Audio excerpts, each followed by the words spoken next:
Welcome into another episode of Locked On Wolves. This is the postgame podcast. The Timberwolves defeated the Knicks by 2 on Tuesday at Madison Square Garden in a really fun, fantastic game with an exciting finish.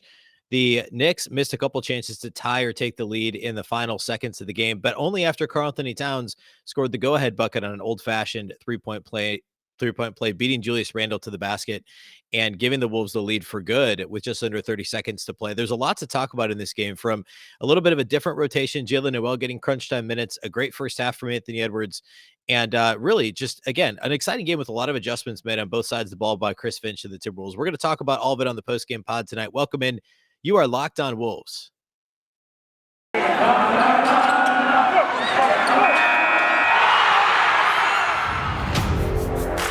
You are Locked On Timberwolves, your daily Minnesota Timberwolves podcast.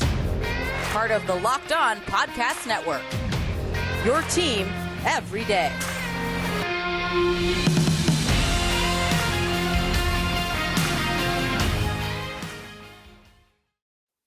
Hello and welcome to the Locked On Wolves podcast, part of the Locked On Podcast Network, your team every day. My name is Ben Beecken. I'm the host of Locked On Wolves. I'm also the editor of Dunking with Wolves, the Timberwolves site on the Fansided Network. Today's episode is brought to you by Prize Picks. Check out prizepicks.com and use promo code NBA, or go to your app store and download the app today. Prize Picks is daily fantasy made easy. Happy Wednesday, everybody. Happy Hump Day and happy Victory Wednesday. This is the postgame podcast. The Timberwolves beat the Knicks on the road at Madison Square Garden on Tuesday by 2 points. We're going to break it all down on the show today. Lots of fun stuff to talk about from this one. Adjustments made by Chris Finch, a little bit of a different rotation, some clutch play from Karl-Anthony Towns, good games from D'Lo and Anthony Edwards, another great game from Jalen Noel. Lots to get to.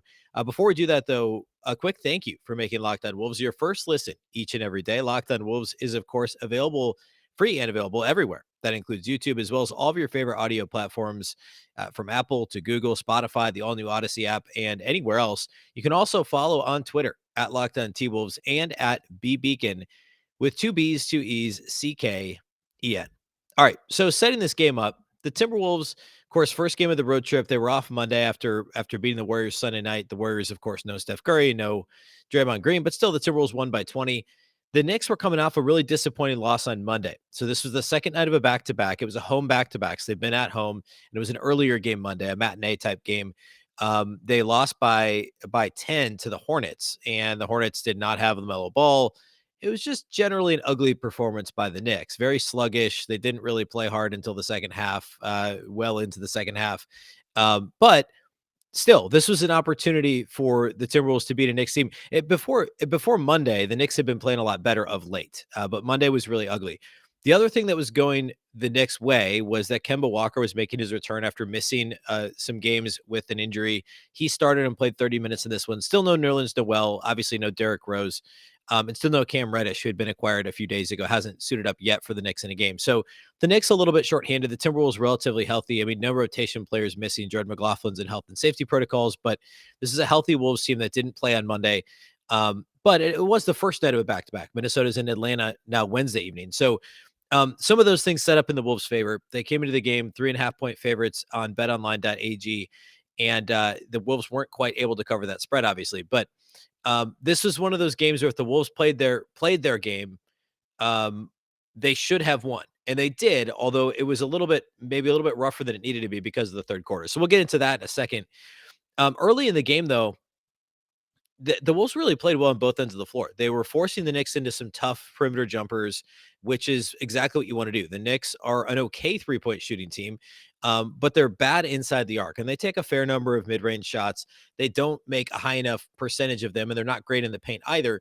The Timberwolves were forcing the Knicks to take tough threes and tough perimeter jumpers in general. And Minnesota scored 30 in the first half, or excuse me, the first quarter. They forced the Knicks to play a pace that suited the Timberwolves. It was very fast-paced, up and down early. The Knicks play at the slowest pace in the league. The Wolves play at one of the faster paces in the league. And Minnesota did a great job of forcing things in the first quarter, forcing the action in a good way, to try and cram as many possessions as possible into the game was kind of the Wolves' goal, obviously. So the Wolves were up 7 at the end of the first quarter. The second quarter was a little bit rough early. Then the Wolves bench, really outplayed the Knicks bench, which is something we've seen a lot of lately since Jalen Noel has been part of the rotation. Jaden McDaniels has been stronger as a bench piece. Malik Beasley's generally played better lately than he did earlier this season, generally. And the Wolves bench has been much better of late. Obviously, they destroyed the Warriors on Sunday. They did a pretty good job in the second quarter of this one, and the Wolves had a strong close the second quarter to put them up 10 at halftime. The biggest issue, though, and we'll get to this in key takeaways, was there were some missed wide open three-pointers, especially threes, but open shots from some of the support players. The Jaden McDaniels, Taurean Prince had a couple of wide open misses off of really strong, the correct decision being made by Karl-Anthony Towns or by Anthony Edwards, the extra pass being made, the correct read by the player with the ball in his hands. And this is the difference. And again, we'll get into this in a minute. This is the difference between good teams and really good teams, or, really good teams and great teams, is those support players making those shots more often than not. And we saw some issues of that middle stages of this game. And that's part of the reason the Knicks not only got back into this thing, but took a significant lead. So the Wolves are up 10 at halftime. Third quarter, the Knicks got whatever they wanted. Julius Randle woke up. He scored 10 in the frame. Evan Fournier scored 13 in the third quarter alone. Jaden McDaniels struggled on Julius Randle. Jared Vanderbilt got an opportunity to guard him and didn't do much better. The Wolves even tried mixing in some zone defense in the third quarter to try and force the Knicks to shoot from the perimeter, and Fournier made them pay a couple of times. He hit, I think, 3 threes in the third quarter alone. And that's what allowed the Knicks to not only get back in the game, but ultimately they took a 9-point lead late in the third quarter and headed to the fourth. It was a 5-point Knicks lead. And the Timberwolves were able to kind of hang around. They took a brief lead, then the Knicks took it right back. It was actually impressive the way that both of these teams, both 500-ish teams, the Knicks came into the game at 500, the Wolves a game below the 500 mark in terms of their record on the season. And they were just kind of slugging back and forth. They were trading multiple possession leads. It was like a 3-point Wolves lead, 5-point Knicks lead, 5-point Wolves lead, 3-point Knicks lead, back and forth early, mid fourth quarter. Eventually, the Knicks are up 5 with just under 4 minutes to play. The Timberwolves had some really rough pick and roll defense in the fourth quarter, which is odd and really out of character for them this season. Patrick Beverley went under a couple of screens. Kemba Walker, I think once, and Evan Fournier once maybe made them pay. Karl-Anthony Towns did not show hard enough on a couple of those as well. But then in the final couple of minutes, they dodged some bullets in terms of some missed open shots by the Knicks. And then the Wolves rebounded the ball well enough. There was actually 2 big Knicks offensive rebounds in the final minute, but they missed all of their second chance opportunities, including the last possession in the game, which actually, before we get to that, I want to talk about the Karl-Anthony Towns, the Karl-Anthony Towns. Well, actually, let's do that next segment. Let's talk about the Towns bucket that won the game next segment. But the Wolves did enough offensively. They had some iffy, free throw shooting down the stretch, some missed open shots that hurt them, but the Knicks missed all of their open shots in the final couple of minutes, and the Wolves ultimately held on to win. Evan Fournier was blocked at the rim by Jaden McDaniels with about 5 seconds to play. Offensive rebound gets back to Alec Burks. He's contested. I think Patrick Beverley contested a tough 3-point attempt from the top of the arc, and it missed, and the Wolves won by 2. They dodged a couple of bullets there in the final possession, but outside of that, like 10 to 12 minute stretch in the third quarter, when the Wolves just let Julius Randle, Evan Fournier walk all over them, this was generally a solid game for Minnesota and a really impressive fourth quarter. The opposite of what we saw last Thursday when the Wolves fell apart down the stretch against Memphis. Of course, Memphis is much, much, much better than the Knicks, but still, it's good to see that growth. Obviously, the game in between, the Warriors game, was a blowout in the fourth quarter, but it was good to see some growth in terms of execution down the stretch, and that's part of what I want to get to in key takeaways. Was the Wolves' offensive execution in the fourth quarter of this game. So we'll do that here next, and then of course we'll get into individual studs and duds as we always do.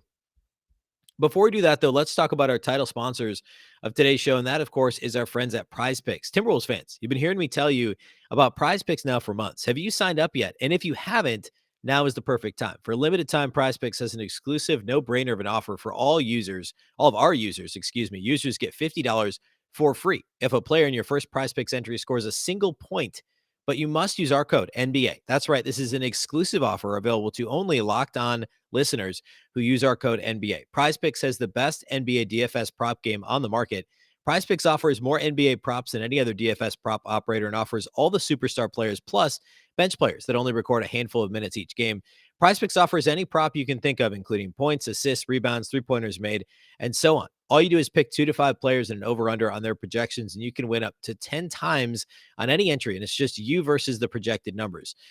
For instance, you could do a flex play. You could mix NBA and NFL. You could do cross-sport entries. So, For instance, like this weekend when there's NFL and NBA, you could take the Packers game on Saturday. If you hate the Packers, you could take Aaron Rodgers over.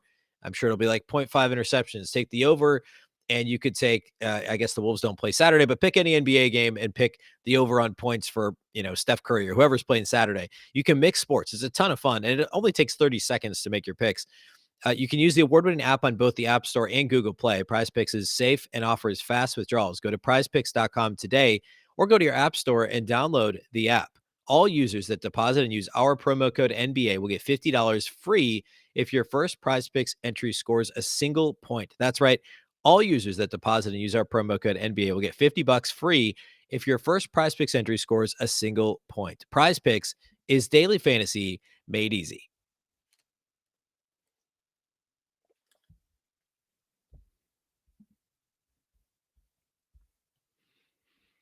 All right. Thanks again for making Locked On Wolves your first listen. It really is greatly appreciated. A reminder that you can make your next listen the Locked On Now podcast, nightly recaps of every NBA game with analysis from all of our local experts. Listen to Locked On Now on Apple, Spotify, or simply watch it on the Locked On NBA YouTube channel.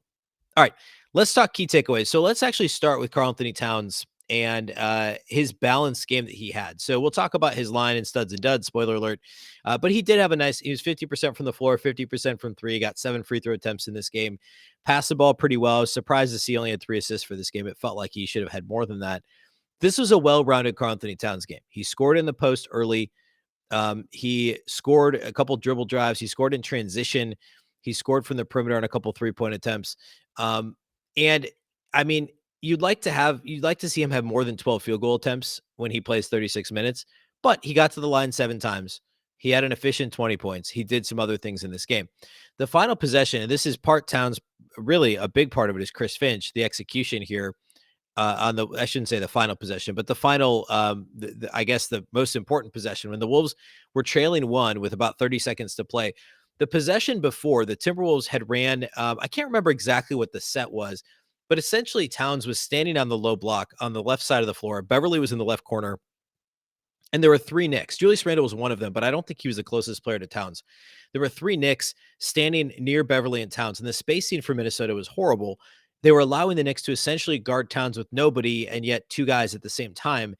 And the result of the possession was a Jaden McDaniels corner 3-point attempt. And it was a mostly open attempt. It wasn't a bad shot in terms of, the openness of Jaden McDaniels or the quality of an open three-point corner 3-point attempt when you're down by a point in the final minute.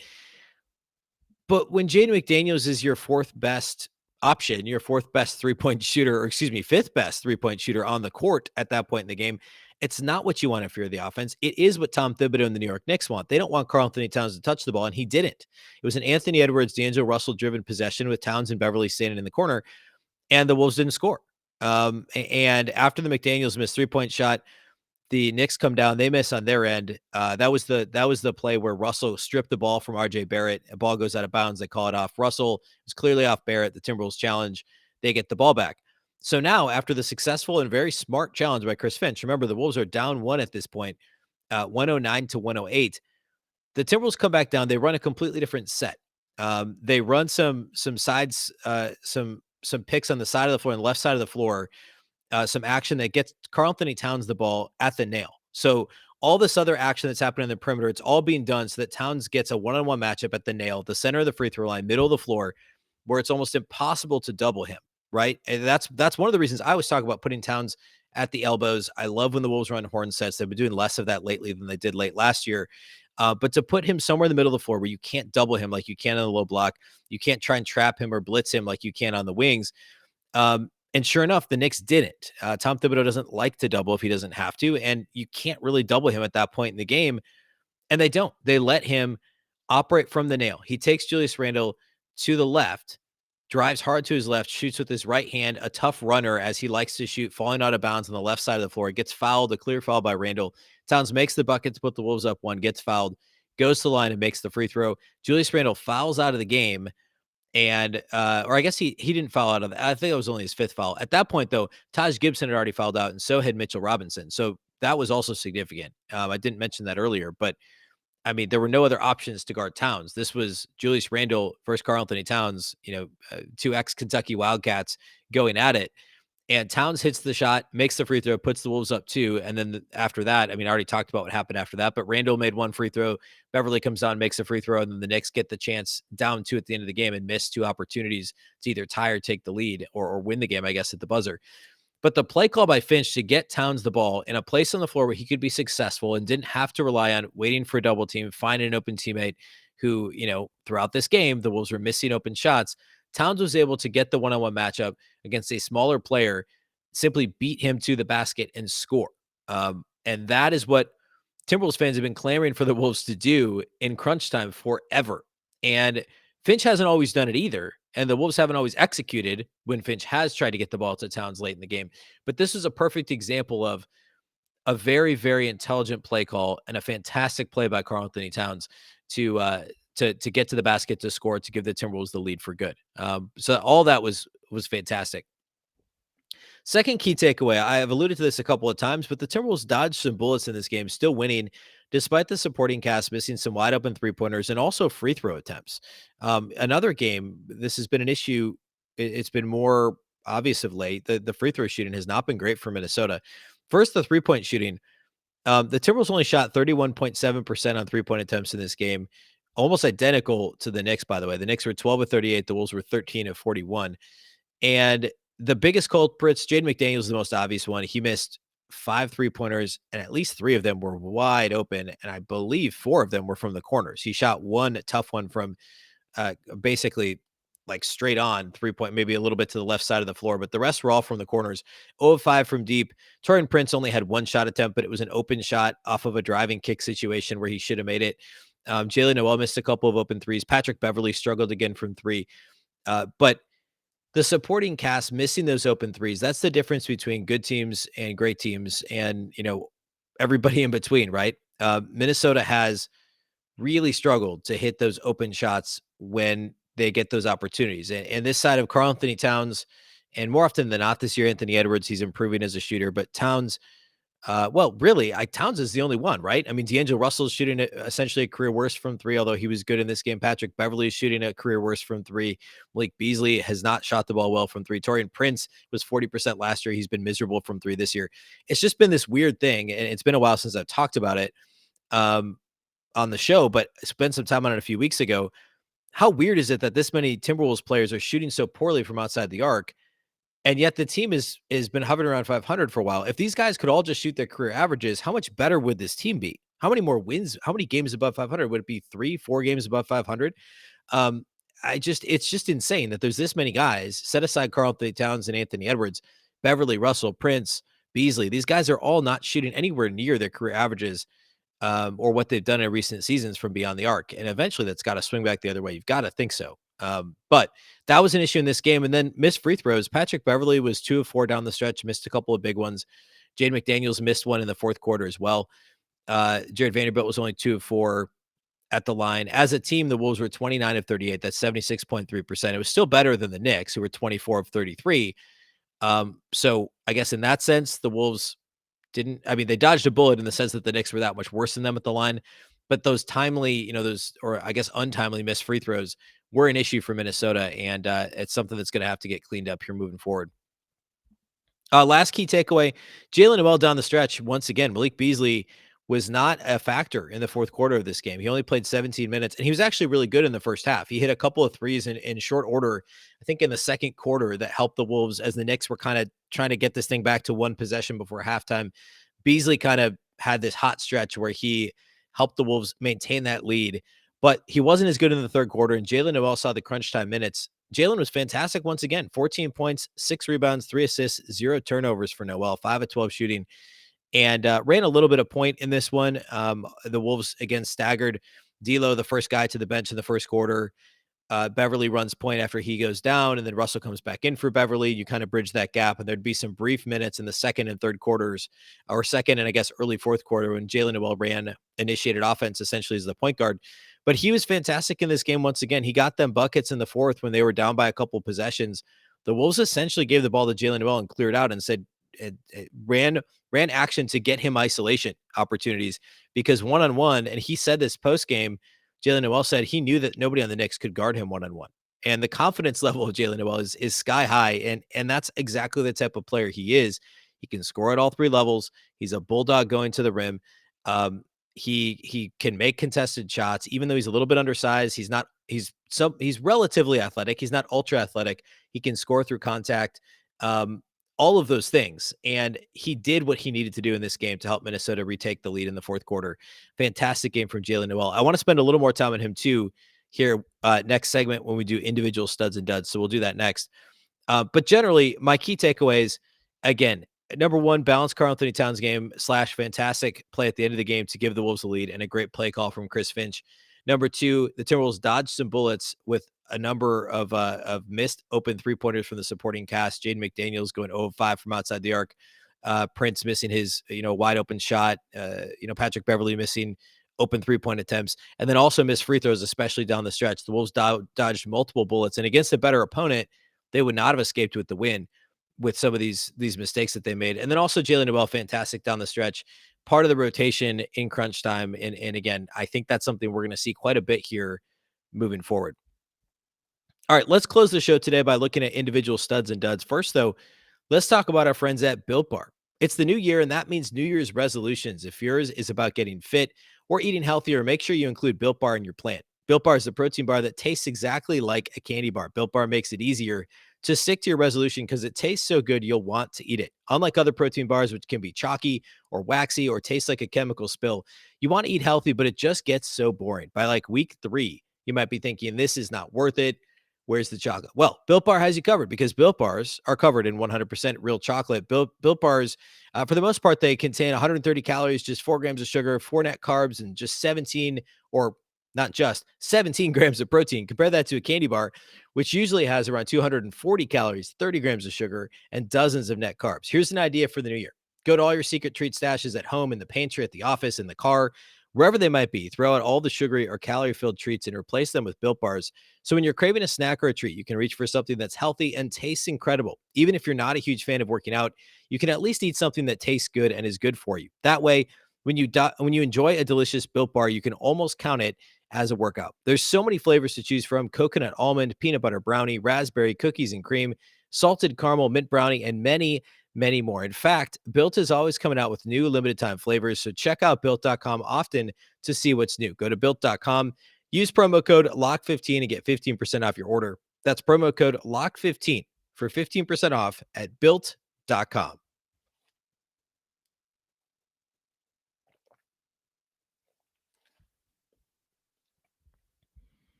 All right, let's talk individual studs and duds from Wolves Knicks. Number one has to be Karl-Anthony Towns. 20 points in this game, 6 of 12 shooting, very efficient, 2 of 4 outside the arc, 6 of 7 at the line. He only had 5 rebounds. The Timberwolves as a team actually did not rebound the ball all that well. They were a -6 on the glass. Jared Vanderbilt led the team with 7. Jalen Noel had 6 rebounds, was the second leading rebounder on the team. So for Towns to get 5 rebounds in 36 minutes isn't great. But if you go back and watch, he was doing a lot of kind of fighting, a little bit of boxing out here and there, but really being physical with Mitchell Robinson and Julius Randle and some of these guys, Taj Gibson. And it was, the Patrick Beverleys who had 5 rebounds himself, and Vando and Jalen Noel, who were sneaking in, getting these rebounds while Towns was engaged with the Knicks bigs. So he was battling on the glass. He just didn't get the numbers necessarily in this game. He also had 3 assists, just 2 turnovers in this game, 1 steal. No real foul trouble. I think he got called for 1 offensive foul on a moving screen. Could have been called a couple times for hooking with the chicken wing down low a couple times in this game, but wasn't. And generally very solid, as I talked about earlier. Well-balanced game from Karl-Anthony Towns. I'd love to see him get more touches in general. I'd love to see him shoot more threes, but he's on a streak right now where he's just playing really solid basketball on both ends of the floor. And I haven't really talked about his individual defense, but there were multiple possessions in this game. There was one in the first half where he cut off. I don't even remember who the ball handler was. I think it might have been Kemba Walker, who tried to go baseline on the left side of the floor, and Towns cut him off baseline, forced him back the other way, and forced the turnover. There was another opportunity where it was actually, I don't think it was that play. It was around that same time in the second quarter where the Wolves X'd out on the perimeter. Towns rushed the baseline, the shooter in the corner, and the other Timberwolves defender, it was either Beverly or Edwards, came up to guard the shooter on the wing, and it was a perfect X out. The Wolves generated a turnover off of that as well. Just phenomenal defense by the Wolves in this game for stretches, minus the third quarter. And Karl-Anthony Towns was a huge part of that.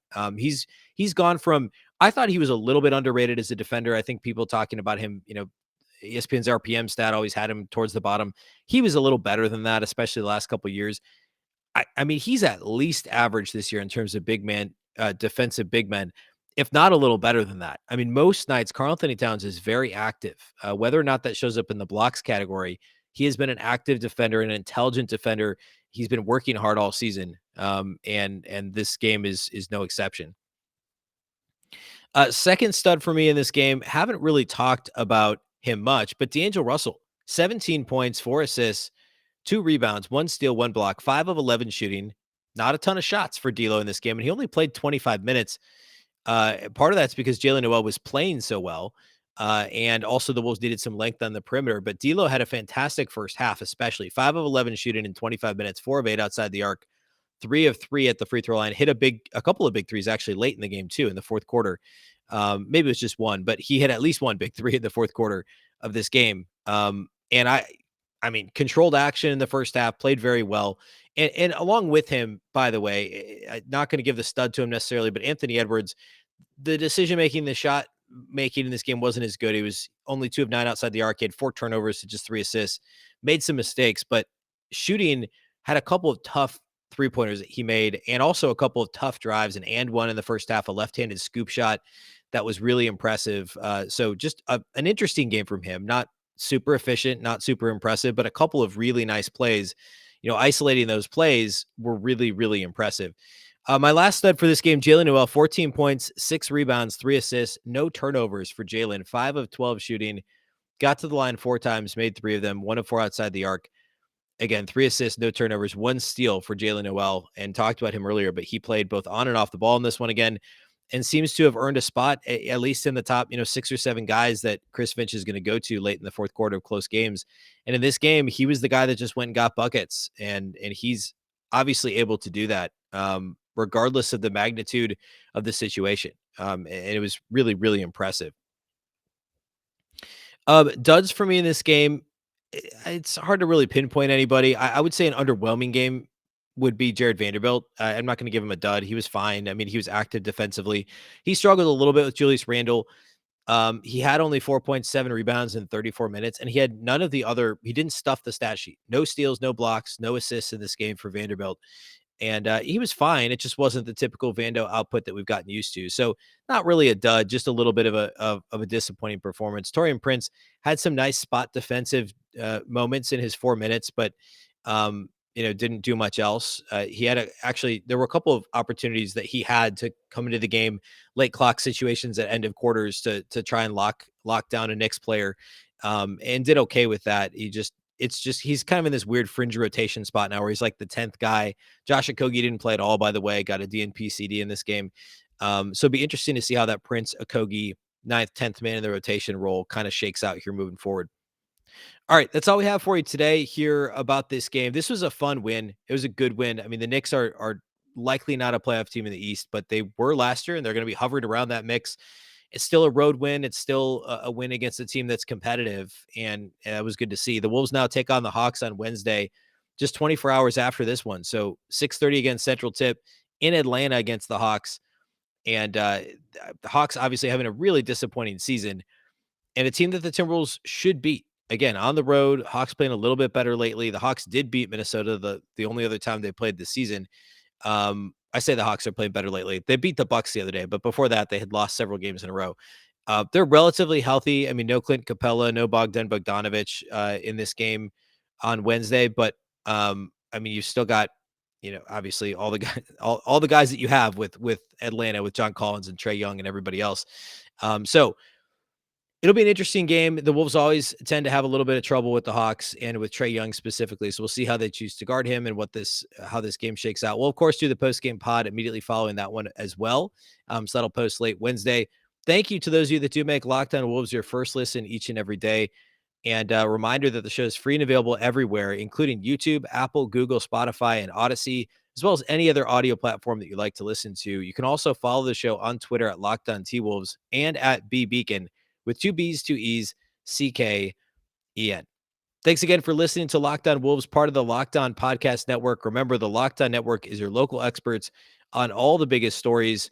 Again, thank you for making Locked On Wolves your first listen. You can make your second listen Locked On Bets. It's your daily one-stop shop for all your gambling needs. Locked On Bets, hosted by your boy Q, with expert analysis and insight from Lee Sterling. It's free and available on all platforms. Once again, I'm Ben Beecken. This is the Locked On Wolves podcast, and we'll catch you next time.